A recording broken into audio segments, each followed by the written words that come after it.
제가 옛날 이야기를 하나 해드리겠습니다.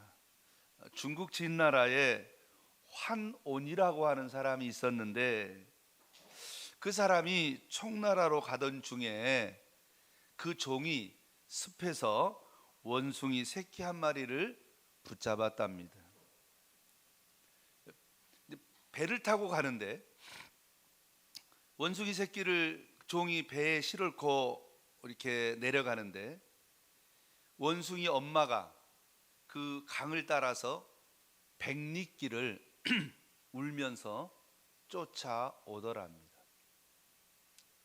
그래서 이 백리길을 가서 이제 배가 육지에 대려고 하니까 그 원숭이 엄마가 그 배에 새끼가 있는 배로 탁 뛰어 올라오더니 즉시 그냥 거기서 죽더랍니다. 그래서 궁금해서 그 원숭이의 배를 열어보았더니 장이 토막 나 있더랍니다. 이것을 단장, 장이 끊어졌다. 그래서 창자가 끊어질 정도로 사랑한다는 말을 우리는 흔히 단장연모라고 합니다. 예수님께서 하나님께서 저와 여러분을 사랑하셔서 독생자를 보내주셨다고. 이 사랑이라는 말이 무슨 말입니까? 바로 우리 하나님이 장이 끊어질 정도로 우리를 사랑하시고 우리를 아파하셔서 독생자를 보내주셔서 저와 여러분을 구원해 주신 줄로 믿으시기를 주의 이름으로 축원합니다. 그래서 예수님께서 우리를 사랑하시는 것을 가리켜서 긍휼히 여기신다라고 했는데, 이 긍휼이라는 말이 바로 장이 끊어진다라는 뜻을 가지고 있습니다. 예수님이 말씀하시는 믿음은 제가 주보에 잠깐 기록해 놨습니다마는 하나님의 설득입니다. 하나님의 선물입니다. 우리는 믿음이 없었는데 하나님이 믿으라고 설득하셔서 저와 여러분이 믿어지게 된 것입니다. 뿐만 아니라 우리 주님께서 그렇게 믿음을 선물로 주신 이유는 저와 여러분을 죄로 인하여 불쌍히 여기시고 사랑하셨기 때문입니다. 그렇다면 믿음의 결과는 무엇입니까? 인간 본래의 목적대로 하나님의 자녀를 회복하고 지금부터 영원히 하나님과 교제하며, 그걸 가리켜서 영생이라고 합니다. 하나님께 영광을 돌리고 하나님을 기쁘시게 하는 것입니다.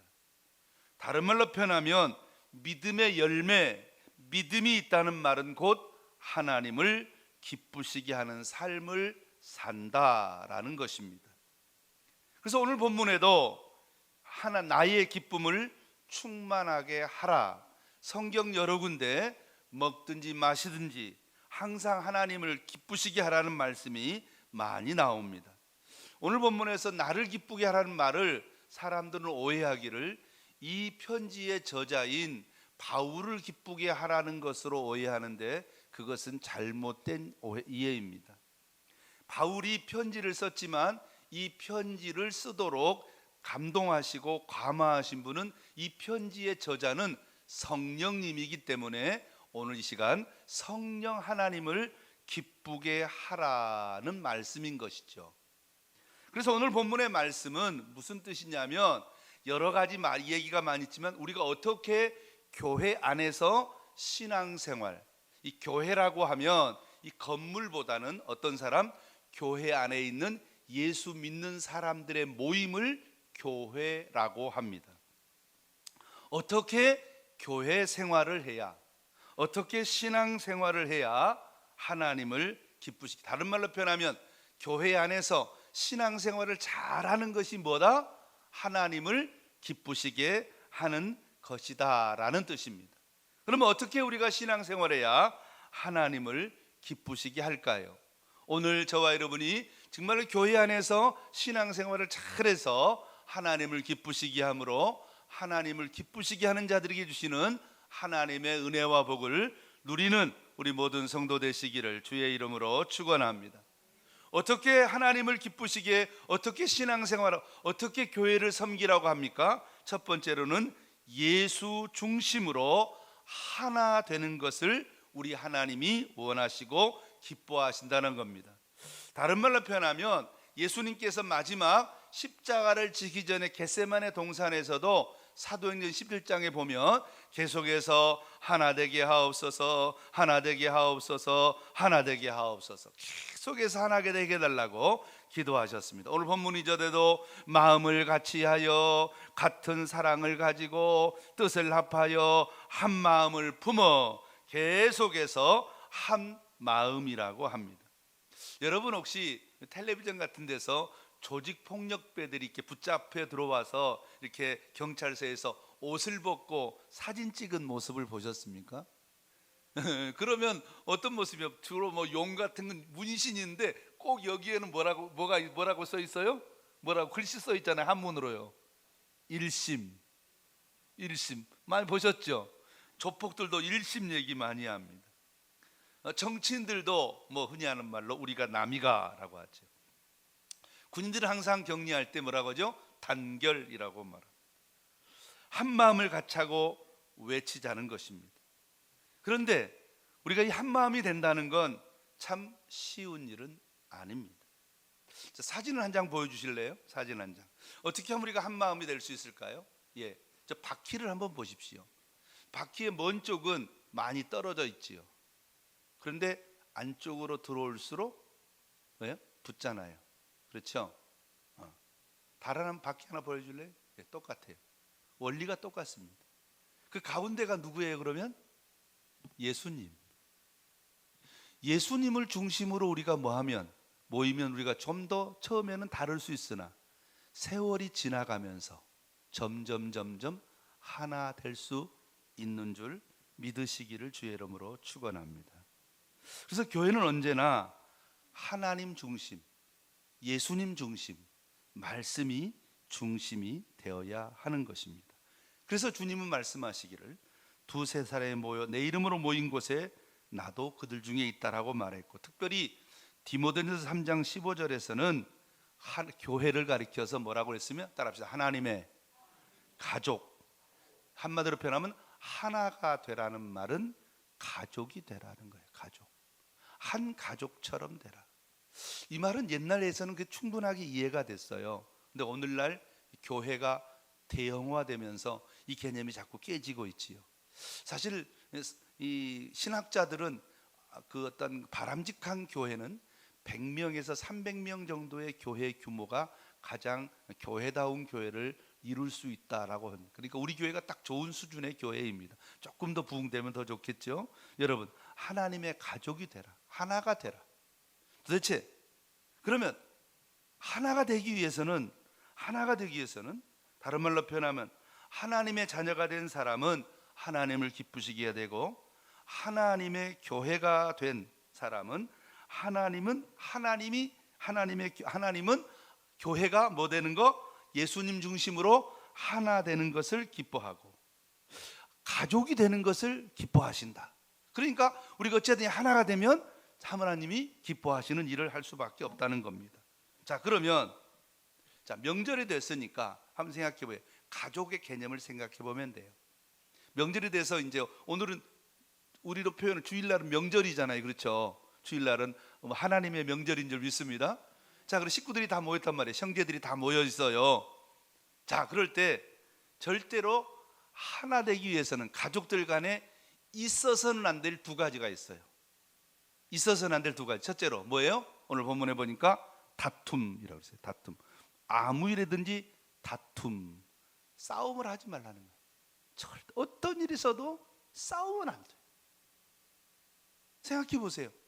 명절에 차가 얼마나 막혀요. 차가 4시간, 5시간, 6시간 막혀서 모여가지고 형하고 동생하고 언니하고 누나하고 모여서 행복해야지. 그 부모 앞에서 싸우고 있으면 부모님이 뭐라 그럴까요? 오지마. 너 이놈의 새끼들 싸우려면 오지마. 꼴 보기 싫어. 그러지 않겠어요? 여러분, 우리가 하나님 앞에서 한 식구가 됐는데 하나님 앞에 싸우면 하나님이 얼마나, 아까 얘기했잖아요. 우리 예수님이 우리를 어떻게 구원하셨어요? 당신의 장이 끊어지도록. 그런 사랑을 가지고 우리를 구원하셨는데 우리가 싸운다. 이건 있을 수 없는 이야기입니다. 두 번째로 허영입니다. 허영. 여러 가지 설명을 할 수 있는데요, 쉽게 설명하면 따라합시다. 잘난 채. 잘난 채. 생각해봐요. 이제 다시 가족들이 추석날 좀 모였어요. 추석날 모였는데 누가 이번에 자기 형제 중에, 옛날에는 부모님들이 아이들을 많이 낳아서 기본적으로 5명, 6명 있단 말이에요. 그 중에는 잘 사는 아들도 있고 못 사는 아들도 있어요. 근데 그 중에 좀 잘 사는 아이가, 아이고 요번에 내가 말이야, 증권을 해가지고 요번에 2장을 벌었다고 하면서 자랑을 하면서 잘난 척하는 거예요. 그럼 어떻게 했어요? 가족의 화목이 깨지겠죠. 그러니까 싸우지 말고 뭐 하지 말고 잘난 체 하지 말고. 여러분, 절대로 교회에서 잘난 체 하지 않게 되기를 주님의 이름으로 축원합니다. 그 대신 뭐 하라는 거예요? 겸손하라는 거예요. 겸손하라. 이 겸손이라는 단어가 참 재미있는 단어예요. 오늘 본문에서는 겸손을 뭐라고 표현했습니까? 2가지로 표현을 했어요. 첫 번째로는 겸손한 마음으로 각각 자기보다 남을 낮게 여기고, 겸손한 것은 나보다 다른 사람을 뭐 하는 거예요? 낮게 여기는 거예요. 저 사람이 나보다 나아, 저 사람이 나보다 경험도 많고, 저 사람이 나보다 똑똑하고, 저 사람이 나보다 믿음도 좋고, 저 사람이 나보다 사랑도 많고, 저 사람이 나보다 훌륭한 사람이야 라고 다른 사람을 뭐 해주라는 거예요? 높여주라는 거예요. 높여주라고. 할렐루야. 깔아뭉개지 말고 자꾸 비하하지 말고 높여주는 여러분 되기를 주의 이름으로 축원합니다.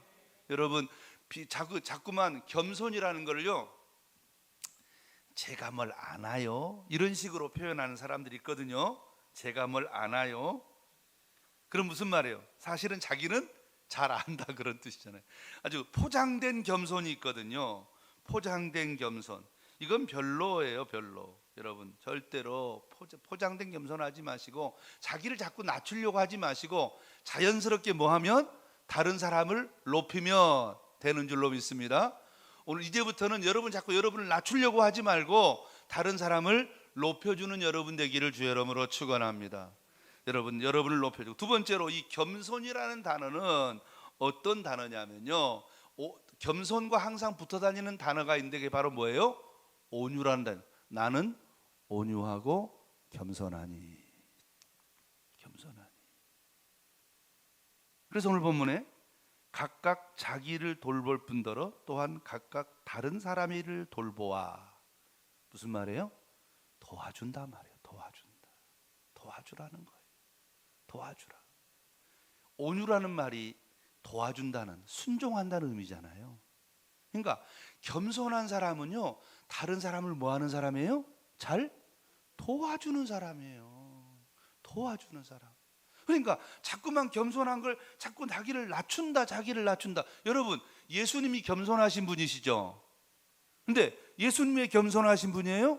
예수님은 자기를 낮춰서 우리를 높여주시고, 뿐만 아니라 그 주님이 그 당신의 십자가를 지심으로 뭐 했어요? 우리를 뭐 하셨어요? 구원해 주셨잖아요. 그러니까 겸손한 사람은 다른 사람에게 뭐 하는 사람이요? 도와주고 다른 사람에게 유익을 끼치는 사람인 줄 믿습니다. 그러니까 겸손의 개념을 다시 가져야 돼. 이제는요, 겸손은 나는 잘 몰라요, 저는 제가 아나요, 저는 약해요, 나는 부족해요, 이게 겸손이 아니고, 겸손은 다른 사람을 뭐 해주는 거고 높여주는 것이고, 뿐만 아니라 겸손은 자기의 것을 가지고 다른 사람의 필요를 뭐 하는 것이고 도와주는 것이고, 도와주라는 거예요. 자, 그런데 이렇게 겸손하게 하나 되기 위해서는 세 가지가 꼭 필요하다는 거예요. 그냥 무조건 하면 안 되고 거기에는 반드시 세 가지를 포함시키라는 거예요. 세 가지. 그게 바로 오늘 주제예요. 첫째로 그 무엇입니까? 첫째로는 바로 위로입니다. 위로.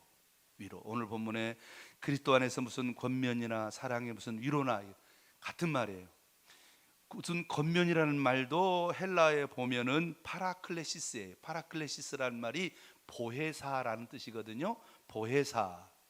또 본문에 보면 위로나 성령의 위로, 성령님도 파라클레시스예요.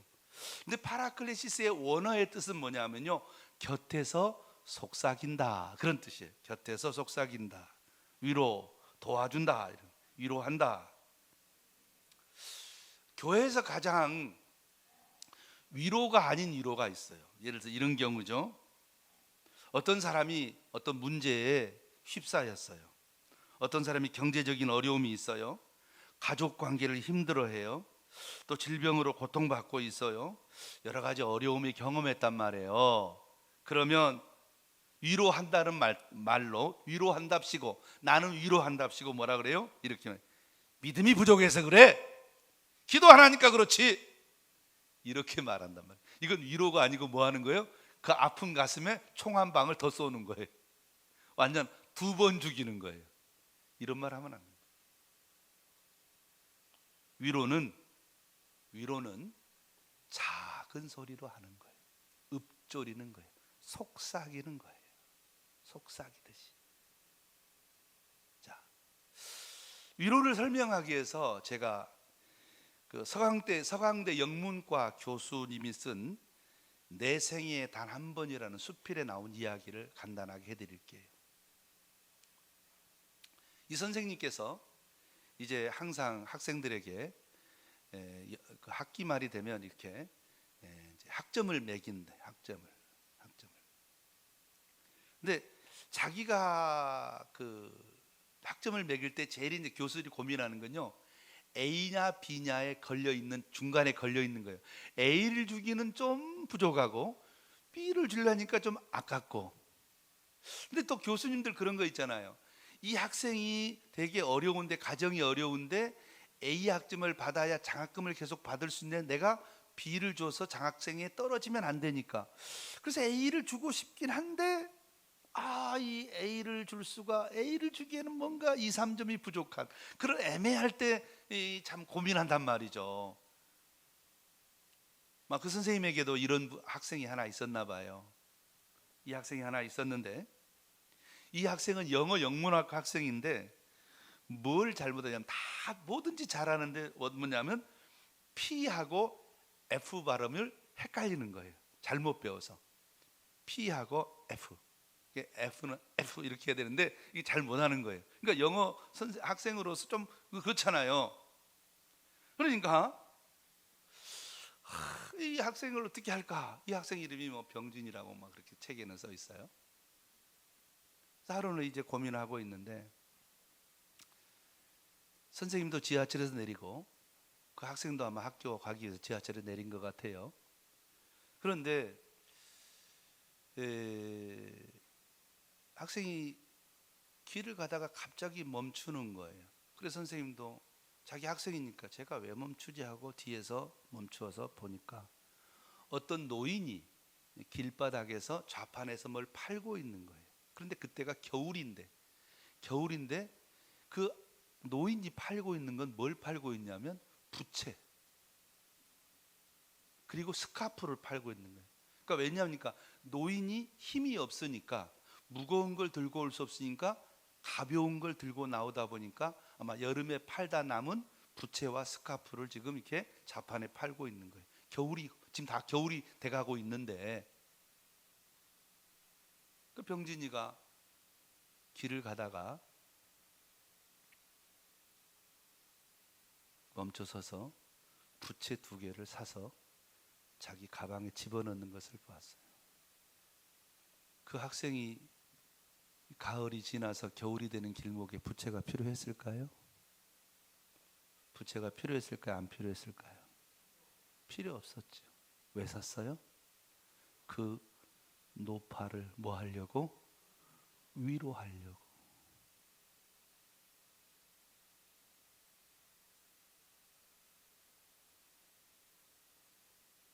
위로는 그렇게 하는 거거든요.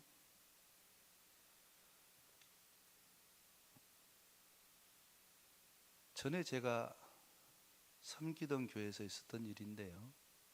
개척교회를 하다 보면 그 중에는 좀 경제적으로 좀 부유한 성도들도 있고요.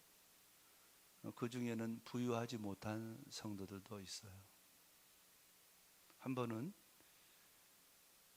어떤 성도님이 저를 찾아왔어요. 목사님, 제가 어떻게 감사를 해야 될지 모르겠어요. 이렇게 표현을 해요. 그래서 뭘 그렇게 감사한데? 라고 했더니 제가 얼마 전에 상당히 경제적으로 어려워서 고민하고 있었는데 글쎄 새벽 기도를 마치고 집에 가서 보니까 자기 성경 가방에 돈이 50만 원 정도가 들어 있었다는 거예요. 분명히 새벽 기도 나한테는 그 돈이 없었는데 새벽 기도 마치고 보니까 있는 걸 보니까 우리 성도님 중에 한 분이 내 가방에다가 돈을 넣고 간 줄 생각하는데 이런 큰 돈을 제가 받았는데 어떻게 감사를 표할지 모르겠어요 라고 그러는 거예요.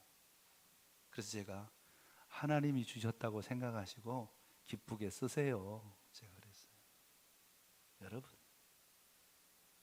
어떤 사람은 경제적으로 어려울 때 공개적인 자리에서 돈을 덧내주면 창피스러워서 그거를 받는 게 되게 조심스러울 때가 있어요. 어찌 보면 너 어려우니까 이거 갖다 써 그러면 사람들에게 공개적으로 망신이 될 수도 있잖아요. 그럴 때는 어떻게 해요? 모른 척하고, 여성분들은 핸드백이 있으니까 그분의 핸드백이 뭔지 모르지만 기도할 때 살짝 거기다 집어넣고 갈 수도 있잖아요. 이게 위로예요. 속삭이는 거예요. 속삭이는 거. 위로는 절대로 큰 소리 내는 거 아니에요. 속삭이듯이 속삭이는 거예요. 교회에서 이런 일이 많아야 돼요. 서로를 위로해주는, 둥 두들겨주는, 그냥 꼭 안아주는. 힘들지? 미안해, 내가 기도를 많이 못해서 그래요. 내가 더 많이 기도해 드릴게요. 힘내세요. 속삭이듯이. 사랑하는 성도 여러분, 그런 성도를 하나님이 뭐 하신다고요? 좋아하신다니까요. 기뻐하신다니까요. 그렇게 신앙생활 하는 거예요. 두 번째로 어떻게 한다고요? 성령의 무슨 교제나. 이 교제는 지난주에 제가 한번 말씀드린 적이 있어요. 그게 뭐죠? 지난주에 드린 말씀? 지난주에 말씀드렸죠? 경제적으로 어려운 사람들, 직장을 잃어버린 사람들을 실질적으로 돕는 그런 부분이니까 이 부분은 지난주에 말씀드렸으니까 또 얘기하면 부담스러우니까 넘어가겠어요. 성령의 교제는 실질적으로 돕는 거예요. 실질적으로. 이 교제라는 말은 코이노니아라는 말은 삶을 나눈다라는 뜻이거든요. 삶을 나눈다. 사랑하는 성도 여러분, 삶을 나눈다. 빌립보 교인들은 경제적으로 삶을 나누었어요. 빌립보 교인들은 사도 바울과 교제했어요. 그들에게 선교비를 보내줬잖아요. 여러분, 그런 어떠한 것을 말해요. 마지막 세 번째로 긍휼이에요. 긍휼. 아까 서두에 제가 설명한 거예요. 긍휼이 뭐라고요? 장이 끊어지듯이 아파하는 거예요. 아파하는 거예요. 무슨 말이에요? 여러분, 긍휼은 뭐예요? 이렇게 생각하면 돼요. 쉽게 생각하면 돼요. 저 사람이 무슨 고생을 하겠어? 여러분, 오해하지 마시고 잘 들으세요. 이건 오해하시면 안 돼요. 교회 이야기니까요. 성도들은 우리 목사님 고생하셔. 이래 생각하는 게 긍휼이에요. 목사는요, 우리 성도들 고생하시지. 우리 장로님들 고생하시지. 우리 권사님들 고생하시지. 얼마나 고생하셔. 저는 진짜 그래요. 저는 우리 성도들이 너무 자랑스러운데요. 우리 성도님들은 너무 부지런해요. 그 여름에, 그 더운 여름날 쉬지도 않고 팥죽까지 땀을 흘리면서 일하시는 모습을 보면, 그리고도 쉬지 않고 새벽에 기도하러 오셔요. 야, 저분들은 목사보다 믿음이 더 좋다. 나 같으면 지쳐서 못 올 것 같은데. 훌륭하시다. 얼마나 힘드실까? 얼마나 힘드실까? 고맙다. 감사하다. 믿습니까?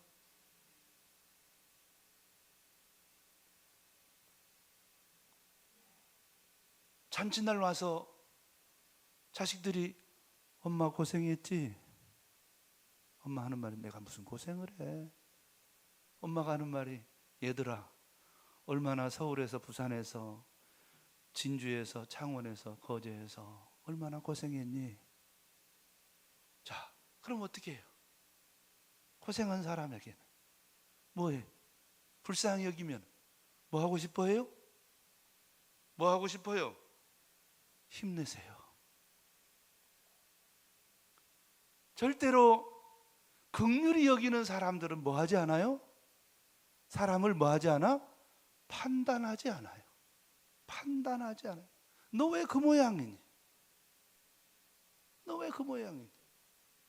여러분, 우리 아이들이 공부할 때요, 공부가요 어려워요. 공부가 어렵다고요. 공부가 잘한 놈들도 어렵지만 못한 놈들도 어려워요. 다 어려워요. 책가방 메고 이제 학교 가가지고 하루에 8시간, 9시간 책상에 앉아 있는 거요. 엄청 힘든 일이에요. 그럴 때 애가 학교에서 갔다 오면 아유 고생했다. 힘들지? 음료수, 주스 한 잔 마시고 조금 쉬었다 공부해라. 자꾸만 우리가 서로 뭘 해야 되는데 불쌍히 여겨줘야 되는데 언제만 불쌍해요? 언제만? 1년에 언제만 불쌍해? 1년에 한 번 불쌍해. 자식들인 부모가 1년에 한 번만 불쌍해. 언제 불쌍해요? 어버이날만 불쌍해. 어버이날만 나실제 괴로움하면서 눈물 한 번 흘리면서 우리 어머니 고생해서 불쌍해. 그런데 일명 365일 중에서 364일은 안 불쌍해. 우리 아버지가 엄마가 나한테 뭐 좀 안 주나? 왜? 큰아들은 많이 주고 둘째 아들한테 조금밖에 안 주는 거야. 그런. 사랑하는 성도 여러분, 그래서 내 눈에 마음에 안 드는 게 있어요. 내 눈에 안 차는 게 있어요. 그럴 때는 따라하겠습니다. 그럴 수도 있지. 다시 한번 따라해요. 그럴 수도 있지. 내가 알지 못하는 다른 일이 있는가 봐. 믿습니까? 제발 판단하지 말고, 제발 정죄하지 말고, 제발 사람들을 향해서 말이 뭐 같아요? 화살 같잖아요. 화살, 총알 같잖아요. 가슴에 비수를 꽂는 말 하지 말고 그럴 수도 있지. 내가 모르는 말이, 내가 모르는 게 있겠지. 뭔 사정이 있겠지. 사랑하는 성도 여러분, 우리 목사님 고생해, 우리 장로님들 고생해, 우리 권사님들 고생해, 우리 집사님들 고생해, 우리 청년들 고생해, 우리 교사님들 고생해. 그래서 불쌍히 여기는 게, 불쌍히 여기다 보면 뭐 할 마음이 생겨요? 내가 어떻게 하면 저 사람을 뭐 해줄까? 도와줄까라는 마음이 생겨요. 우리 하나님께서도 우리를 보시니까 우리가 죄로 말미암아 이 땅에서 고생하다가 지옥 갈 걸 생각하니까 너무 불쌍한 거예요. 너무 불쌍해서 우리 하나님의 마음이, 창자가 끊어진 듯 마음이 아픈 거예요. 그래서 하나님께서 어떻게 했어요? 가장 사랑하시는 독생자 예수님을 보내서 우리를 구원하셔서 우리를 도와주셔서 우리를 하나님의 자녀 삼아주신 줄 믿습니다. 그러면 그래서 오늘 본문에 불쌍히 여기는 사람은 언제나 뭐 하려고 해요? 도와주고 싶어 해요. 내가 부모님을 도와드려야지. 제 이야기를 하나 해볼까요? 제 이야기 자랑 같아서 미안합니다만 자랑은 아니에요. 제가 대학교를 들어갔는데 그때 마침 전두환 씨가 대통령이 됐어요. 저희들은 대학교 3월 달에 시작해서 5월 달, 4월 달까지 한 달 공부하고요. 거의 3년 동안은 공부 아예 안 했어요. 날마다 데모만 했어요. 친구들이 날마다 불러내요. 데모하러 가자, 데모하러 가자, 데모하러 가자. 한두 번 갔어요. 하루는 생각할 때, 하루는 생각해 보니까 이 생각이 드는 거예요. 우리 어머니가 나를 이렇게 여기까지 키워서 나를 대학에 보내줬는데, 내가 대학 데모를 하다가, 물론 저 현재 정치적인 현상이 우리 젊은이 마음에 안 들지만, 내가 만일 데모하다가 경찰서에 붙잡혀가서 영창이라도 가면 우리 어머니의 마음이 얼마나 아프실까 생각이 드는 거예요. 내가 어머니께 뭐 해야지? 다른 거 몰라도 어머니 마음을 아프게 하거나 어머니를 속상하게 해드려서는 안 되겠다 싶어서, 저는 정말로 이거 하기 원했는데, 때로는 친구들에게 미안하기도 하고, 친구들 사이에서 너는 임마 자식아 비겁해 임마 그러면서 좀 그런 소리를 들으면서도 제가 데모를 하지 않았어요. 한 가지, 우리 어머니에게 효도해야 되겠다. 우리 어머니에게 좀, 우리 고생하는 어머니를 좀 내가 문제를 만들어서 아프게 해드리지 말아야 되겠다는 생각 때문에 그랬어요. 사랑하는 성도 여러분, 긍휼히 여기는 사람은 저분 고생하지, 그럴 때 반드시 긍휼히 여기는 사람은 그냥 끝나지 않아요. 내가 어떻게 하면 저분을 좀 뭐 해드릴까? 도와드릴까? 저는 지난 9월 한 달 동안, 9월 2주 동안 기도를 했어요. 지난 여름에 우리 성도들이 너무 고생하는 걸 봤어요. 정말 제 마음속에 제가 좀 건강하면 도와드리고 싶은 그런 마음까지 있을 정도였어요. 근데 제가 그런 신통치 않게 건강이 좋지 못해서 또 그렇다고 해서 제가 돕는다 그래서 여러분들 제 도움을 받겠습니까? 어떻게 하면 도울 수 있을까? 목사가 할 일이 기도하는 것밖에 없지. 그래서 밤을 새워서 하나님 아버지, 우리 성도들을 좀 불쌍히 여겨주세요. 좀 도와주세요. 너무 힘들어요. 하나님이 도와주셔야 되잖아요.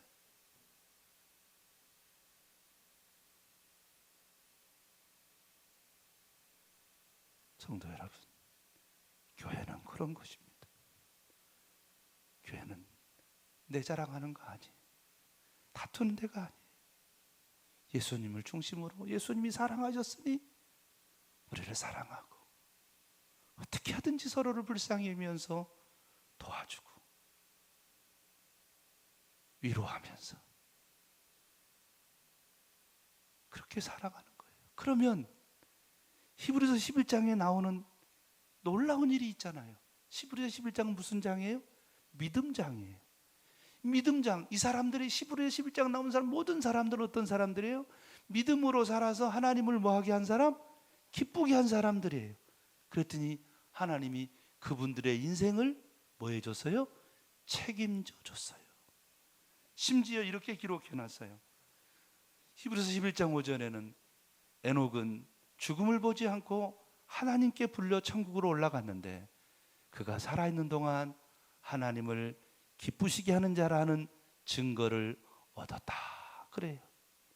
하나님을 얼마나 기쁘시게 했으면 죽지 않고 천국으로 데려가 버리셨을까요?